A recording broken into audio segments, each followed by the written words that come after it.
नमस्कार। कैसे हैं आप लोग। टाटा वुमेन्स प्रीमियम लीग का शुभारंभ होने जा रहा है कल से। कल जो पहला मैच है वो गुजरात और बेंगलोर के बीच में खेला जाना है। और वेन्यू की अगर हम बात कर लें तो ये BCA क्रिकेट स्टेडियम बड़ोदरा में खेला जाना है। बड़ोदरा या इस स्टेडियम की अगर हम बात कर लें तो इससे पहले एक भी मैच इस स्टेडियम में नहीं खेला गया है। T20 का ODI जरूर खेला गया है। तो अगर ODI की अगर हम बात करें तो जिन्होंने पहले टॉस जीता है उन्होंने बैटिंग किया है और 60% विन किया हुआ है। तो निश्चित तौर पे यहाँ जो भी टॉस जीतेगा पहले बैटिंग करना पसंद करेगा। और पिच की बात कर लें तो ये बैलेंस पिच है। और वुमेन्स क्रिकेट में अक्सर देखा गया है कि स्पिनरों को कहीं ना कहीं एक अच्छी मदद मिलती है। गुजरात और बेंगलोर वुमेन्स की पिछली जो WPL का मैच हुआ था अगर उसकी तुलना कर लें तो दोनों ने दो मैच जीता हुआ है। अभी स्क्वाड की अगर हम बात कर लें गुजरात वुमेन्स की तो कप्तान है गार्डनर निश्चित तौर पे एक अच्छी ऑलराउंडर हैं। इन्होंने 95 मैच में 74 इनिंग में इन्होंने बैटिंग किया है और 1411 रन बनाया है। 24 का एवरेज इन्होंने मेंटेन किया हुआ है। 750 और 1 सेंचुरी इनके खाते में है।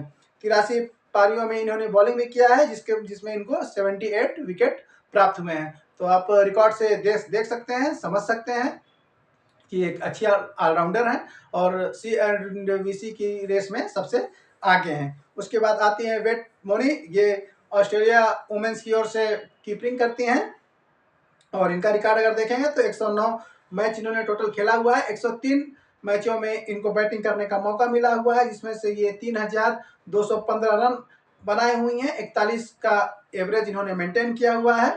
25 50 और 2 सेंचुरी इनके खाते में है। तो इनका रिकॉर्ड ही बता रहा है कि कितनी ज़बरदस्त खिलाड़ी हैं।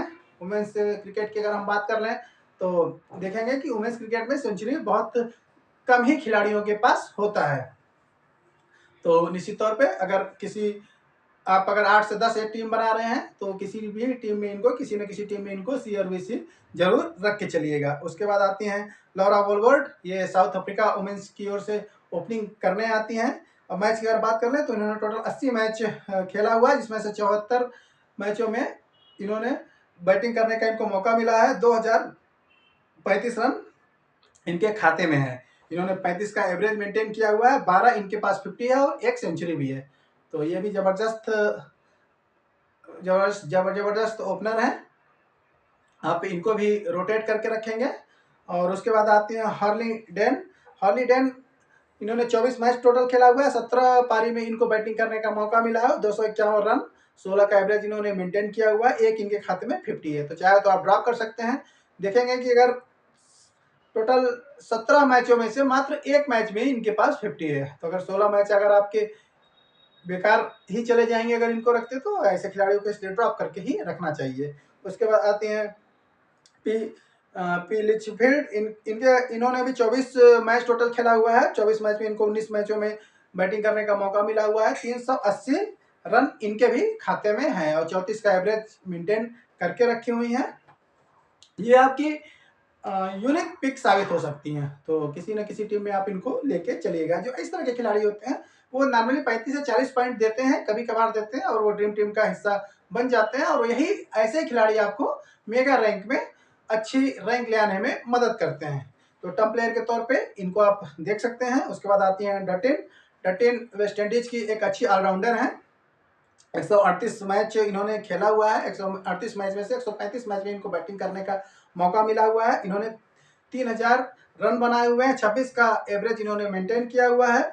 14 इनके खाते में 50 है और 2 सेंचुरी है। और 73 मैचों में ये बॉलिंग भी की है जिसपे से 71 विकेट भी प्राप्त किए हैं। और पूरे वुमेन्स और मेंस क्रिकेट में एक पहली ऐसी प्लेयर हैं जिन्होंने एक ही मैच में सेंचुरी और 5 विकेट का कारनामा किया हुआ है। तो आप देख सकते हैं, समझ सकते हैं कि एक अच्छी ऑलराउंडर है और VC के रेंज में ये भी ऊपर है। हाँ, थोड़ा C से कैप्टन से इनको थोड़ा सा दूरी रखिएगा। उसके बाद आती हैं तनुजा कनवार, इन्होंने 4 T20 मैच खेला हुआ है। इसमें से इन्हें सिर्फ 1 विकेट प्राप्त हुआ है। उसके बाद आती हैं प्रिया मिश्रा इंडिया वुमेन्स 1 की खिलाड़ी हैं और T20 अभी इन्होंने नहीं खेला हुआ है, पहला ही इनका WPL का मैच भी है, तो इसलिए इनका रिकॉर्ड भी मिलना मुश्किल ही है। उसके बाद आती है मेघना सिंह। मेघना सिंह ने 9 मैच खेला हुआ, 8 विकेट प्राप्त किए हैं, अच्छी खिलाड़ी हैं। नॉर्मली ये 30 पॉइंट के खिलाड़ी हैं। उसके बाद आती हैं मन्नत कश्यप और छवि गौतम। मन्नत कश्यप और छवि गौतम दोनों के दोनों इंडिया वुमेन्स 8 में अच्छा प्रदर्शन की थी। उसके बाद इनका सिलेक्शन WPL के लिए हुआ है। तो इन जो नए नए खिलाड़ी हैं उनको आप बीच बीच में रोटेट कर सकते हैं, कर लीजिएगा। ड्रीम 11 ने अभी कुछ दिनों पहले पॉइंट सिस्टम में थोड़ा सा फेरबदल किया है, तो अब नए पॉइंट सिस्टम के अनुसार टीम बनाइएगा, उसको समझ लीजिए कि पहले जब हमारा कोई भी खिलाड़ी होता था, कोई प्लेयर होता था, तो बॉलिंग फेंकता था तो डॉट बॉलिंग का कोई पॉइंट नहीं होते थे। लेकिन इन्होंने ड्रीम 11 ने अब चेंज कर दिया है। ये सिर्फ ड्रीम 11 ने ही चेंज किया है, बाकी सारे प्लेटफॉर्म पे चाहे माई 11 सर्किल हो या विजन हो या जो भी इस तरह के चलते हैं फैंटेसी, उसमें उनमें सब में पुराना ही सिस्टम फैंटेसी सिस्टम लागू है, लेकिन ड्रीम 11 ने चेंज किया हुआ है। अब अगर कोई एक डॉट बॉल फेंकता है तो उसको 1 पॉइंट मिलते हैं, और कोई प्लेयर चौका मारता है तो उसको 4 रन का तो पॉइंट मिलेगा ही मिलेगा, साथ में बोनस पॉइंट भी 4 मिल जाएंगे। और 6 मारता है तो उसको 6 पॉइंट रन के और 6 के भी 6 पॉइंट अलग से मिलेंगे। तो अब इस जो बदलाव हुआ है ड्रीम 11 में, इसके तहत ही वो करिएगा, बॉल टीम बनाइएगा।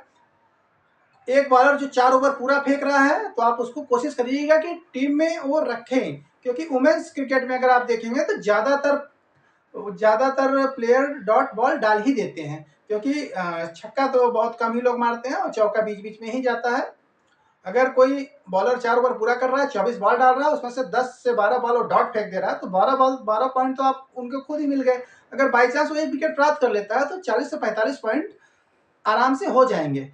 और इस समय आप विगत कुछ मैचों से देखेंगे तो जो 40 से ऊपर के पॉइंट ला रहा है वही ड्रीम टीम का हिस्सा बन रहा है। और बैटिंग लाइन में आप देखेंगे कि 40 पॉइंट लाने के लिए 20 से 22 रन मिनिमम होने चाहिए। बैट्समैन की भी अगर हम बात कर लें तो यदि कोई बैट्समैन 20 रन बनाता है, उसमें से हिटर है, तो आप उसको रख के चलिए, क्योंकि अगर 3 चौका 4 चौका मार देता है तो 12 रन तो पॉइंट के हो गए, 12 रन एक्स्ट्रा हो गए बोनस के, और प्लस स्ट्राइक रेट का पॉइंट हो गया, तो 30-35 पॉइंट 20 रन पे पहुंच जाएंगे आराम से। अगर वो बाई चांस 25 बना लेता है तो 40 के ऊपर पहुंच जाएंगे। हाँ, लेकिन ध्यान रखिएगा कि जब आप कप्तान और VC के लिए जाएंगे, तो अगर कोई अच्छा बैट्समैन है जो 60, 70 या 80 रन बनाने की क्षमता रखता है, तो कप्तानी आप उनके साथ आप जा सकते हैं, और ऑलराउंडर आप VC करिएगा। पहले हम लोग क्या करते थे, बॉलर्स या ऑलराउंडर्स कप्तान बनाते थे, लेकिन अब बॉलर्स अगर 3 भी विकेट पाता है तो नॉर्मली आप उसके 80 से 90 पॉइंट ही होंगे। अगर बैट्समैन 80 रन बना देता है तो आप देखेंगे उनके करीब तो 140 से 150 पॉइंट के बीच में रन हो जाते हैं।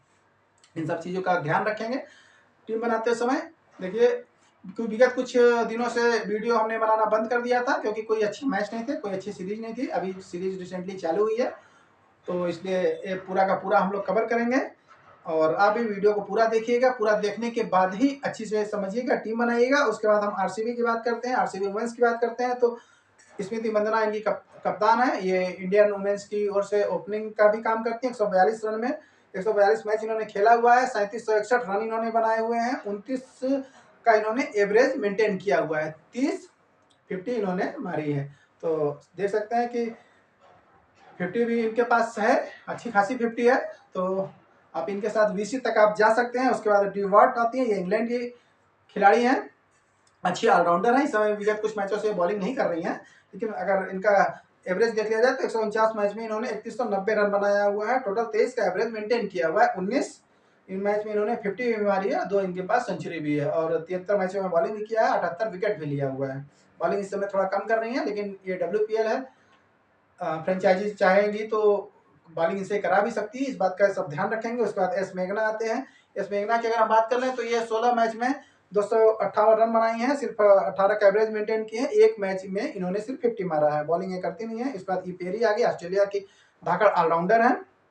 108 मैचों में 2109 रन इन्होंने बनाया हुआ है, 30 का एवरेज इन्होंने मेंटेन किया हुआ है, 9 सेंचुरी इनके खाते में है। और बॉलिंग की अगर बात कर लें तो 137 मैच में इनके पास 126 विकेट है। तो इतना मैच खेलने के बाद, इतना रन बनाने के बाद, इतना 30 का लगभग एवरेज बहुत बड़ी बात होती है, और 137 मैचों में 126 रन, तो देख सकते हैं, समझ सकते हैं कि एक अच्छी ऑलराउंडर है। आप इनके साथ भी CNBC रोटेट करके जा सकते हैं। उसके बाद आती है अब्राहम, गार्गे अब्राहम, ये भी ऑस्ट्रेलिया की ही लेग स्पिनर है। 24 मैच में इनको बैटिंग करने का मौका मिला हुआ है, 261 रन बनाए हैं, 16 का एवरेज है इन्होंने मेंटेन किया हुआ है, और एक 50 बनाई है। नॉर्मली अगर इनकी अगर बात कर लें तो ये 20 से 25 रन की आराम से खिलाड़ी हैं, अगर 1 से 2 विकेट ये प्राप्त भी कर लेती हैं। 62 मैचों में उन्होंने 70 विकेट भी प्राप्त किया हुआ है। अगर ये 2 विकेट भी प्राप्त कर लेती हैं, 10-15 रन भी बना लेती हैं, तो अच्छी खासी ये VC की दौड़ में आगे हो जाएंगी। उसके बाद आते हैं वी ग्राहम, नॉर्मली 5 मैच खेली हुई है और 8 विकेट प्राप्त किए हैं, तो इनको आप रोटेट करके चल सकते हैं। उसके बाद आती है Richa Ghosh, Indian wicket keeper बल्लेबाज हैं, हिटर बल्लेबाज है, 51 मैच खेला हुआ है, 995 इन्होंने रन भी बनाया हुआ है, 27 का एवरेज मेंटेन किया, 2 बार इन्होंने 50 लगाई हुई है। अगर बेंगलोर पहले बल्लेबाजी करती हैं तो आप इनको ऊपर के कुछ बल्लेबाजों को अगर ड्रॉप करते हैं तो आप इनको VC तक इनके साथ जा सकते हैं, क्योंकि ये विकेट कीपिंग का भी पॉइंट ये अलग से दे जाएंगी। अच्छी विकेट कीपर हैं, और ये स्टंपिंग वगैरह से भी पॉइंट अच्छी खासी 30 से 40 पॉइंट गेन कर लेंगे। और बल्लेबाजी का निश्चित तौर पर फर्स्ट पारी में इनको मौका मिल जाएगा। अगर मौका मिलता है तो ये आराम से 20-25 रन हिटिंग में बना लेती हैं, तो इनके पास 70 से 80 रन पॉइंट इनके फैंटेसी पॉइंट हो जाएंगे, जो कि सेफ है, VC के लिए काम कर जाएगा। उसके बाद आते हैं शोभना, इन्होंने 6 मैचों में 9 विकेट लिया हुआ है, अल्टरनेट कर लीजिएगा। रेणुका सिंह आती हैं, अगर फर्स्ट पारी में बैटिंग बॉलिंग करती हैं बेंगलोर, तो आप इनको रखिएगा, सेकंड में आप इनको ड्रॉप कर सकते हैं। देखिए पावर प्ले में अपना 3 विकेट 3 ओवर फेंक डालती हैं, और अगर पावर प्ले में विकेट नहीं गिरे तो फिर इनको लेना कहीं ना कहीं घातक हो जाता है। लेकिन अगर पिच में थोड़ा सा भी टर्न होता है, मूव होता है, तब इनको आप C और BC के साथ जा सकते हैं। वो पिच रिपोर्ट आने के बाद हम टेलीग्राम पे डाल देंगे। उसके बाद आती है श्रियंका पाटिल, अच्छी गेंदबाज है, और डेथ ओवर में भी इनको गेंदबाजी करने का मौका मिलता है। 16 मैचों में इन्होंने 20 विकेट भी प्राप्त किया हुआ है, तो आप इनको दोनों ही कंडीशन में रखिएगा, क्योंकि पावर प्ले के साथ साथ डेथ ओवर में भी 2 ओवर फेंक देती है, 2 से 3 ओवर फेंकती है, तो डेथ ओवर में विकेट मिलने के चांसेस ज़्यादा रहते हैं। और ये हमारी संभावित प्लेइंग 11 थी। और लाइनअप के बाद कल जैसा भी होता है, कल मैच है 7:30 बजे से मैच है, और 7 बजे संभवतः टॉस हो जाएगा, 7:05 या 7:10 पे लाइनअप हो जाएगा। लाइनअप के बाद जो हमारी फैंटेसी टीम बनेगी वो हम अपने टेलीग्राम चैनल पे डाल देंगे। वीडियो को लाइक करिए, चैनल को सब्सक्राइब करिए, वीडियो अच्छी लगी है तो फॉलो करिए, और वीडियो को पूरा देखिए, टेलीग्राम पे अपडेट रहिए। अच्छी टीम आएगी, अच्छी टीम बनेगी, और फिर से जीतने का एक अच्छा पॉइंट बनाने का मौका मिलेगा सभी लोगों को। और ये देखिए, गेम वित्तीय जोखिम पर आधारित है, ये अपने विवेक से खेलें। मैं किसी भी इस गेम का प्रचार नहीं करता हूं, और ना ही इसे खेलने के लिए किसी को आमंत्रित करता हूं। सिर्फ ये ड्रीम 11 की सिर्फ हम लोग एनालिसिस करते हैं, तो अपने विवेक से खेलें, अपने फाइनेंशियल कंडीशन को देख के खेलें। नमस्कार।